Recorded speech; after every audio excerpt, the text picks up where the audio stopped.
মনে হয় very important, আপনারা এগুলো নিয়ে লিখেন বেশি বেশি করে, যে যারা এগুলো দখল করে রেখেছে, যারা এগুলো করতে দিচ্ছে না, তারা কেন করতে দিচ্ছে না, এবং তাদেরও কিছু দায় দায়িত্ব অবশ্যই আছে। কিছু দৃশ্যমান জরিমানা করেন। এবং অ্যাওয়ারনেসের জন্য যেটা আমি বলছি, আমি এখন দাঁড়ে সব জায়গায় যাচ্ছি, এবং পলিথিন, প্লাস্টিক এগুলো আমাদেরকে অল্টারনেটিভ যে একটা জুটের ব্যাগ, এই জন্য আমি জুট মিলকে আমি হাতে নিয়েছি। আমি জুট মিল ইনশাল্লাহ আমি ট্রাই করছি। এই জুট মিলটা আমি জুট ইন্ডাস্ট্রি থেকে, আমরা জুট মিনিস্ট্রি থেকে আমরা চাইছি, এটা যদি আমি পেয়ে যাই ইনশাল্লাহ এটা রিমডেলিং করে আমরা জুট ব্যাগগুলি তৈরি করে বাজারে যদি জুট ব্যাগগুলো আমি দিতে পারি, তাহলে পলিথিন ইনশাল্লাহ চট্টগ্রামের জন্য আমরা নিষিদ্ধ করে দেব। বলছে একটু হবে, বাট একটা সময় সাপেক্ষ ব্যাপার। ওই যে এখন যেটা আপনার তোফায়েল আহমেদ সাহেবকে যেটা দায়িত্ব দেওয়া হয়েছে সংস্কার করার জন্য, সেখানে এই রিকমেন্ডেশনটা আছে নগর সরকার। এই রিকমেন্ডেশনের পর হয়তোবা এটা একটা স্কোপ হতে পারে।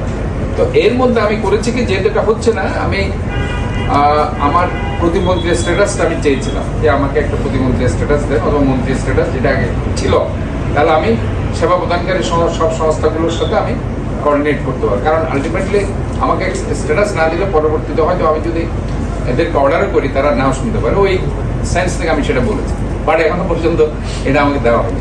মাস্টার প্ল্যান ওটাতে কাজ করি, মানে আমি একটা ফ্লাড স্টাডি করি, রেইনফল স্টাডি করি, এবং অস্ট্রেলিয়াতে আমি করেছি। এছাড়া আমার আরেকটা এক্সপার্টিস হলো আমি সুইরেজ এবং ওয়েস্ট ওয়াটার ট্রিটমেন্টের উপর আমি দীর্ঘদিন কাজ করেছি, এবং আমি এ পর্যন্ত বিভিন্ন জায়গায় প্রায় 20 থেকে 25টি ট্রিটমেন্ট প্ল্যান ডিজাইন করেছি, যেগুলো এখন কনস্ট্রাক্ট হয়েছে সুইরেজ সিস্টেম। যাই হোক, এটা দিলাম।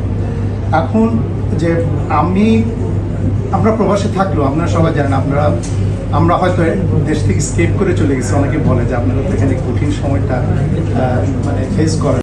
খাল খনন, নির্মাণ, এগুলো হচ্ছে স্ট্রাকচারাল সলিউশন। নন স্ট্রাকচারাল সলিউশন হচ্ছে যেগুলো কমিউনিটির কাজ, যেগুলো যারা কমিউনিটি লিডার আছে, যে মানুষকে সচেতন করা, যে আপনারা গার্বেজ প্লাস্টিক ফেলবেন না, পথ সভা করে স্কুল কলেজে করা, এগুলো একটা কম্বিনেশন হবো। একটা মাটি কাটা বন্ধ করা, এই ধরনের। তা আমি অত ডিটেলে যাব না, কিন্তু আমি মেনলি এখন আপনাদেরকে একটু কুইকলি একটা পাওয়ার পয়েন্ট প্রেজেন্টেশন করবো, যেটা আরেকটু কথা বলি, যেটা খুবই একটা গুরুত্বপূর্ণ কাজ হয়েছে।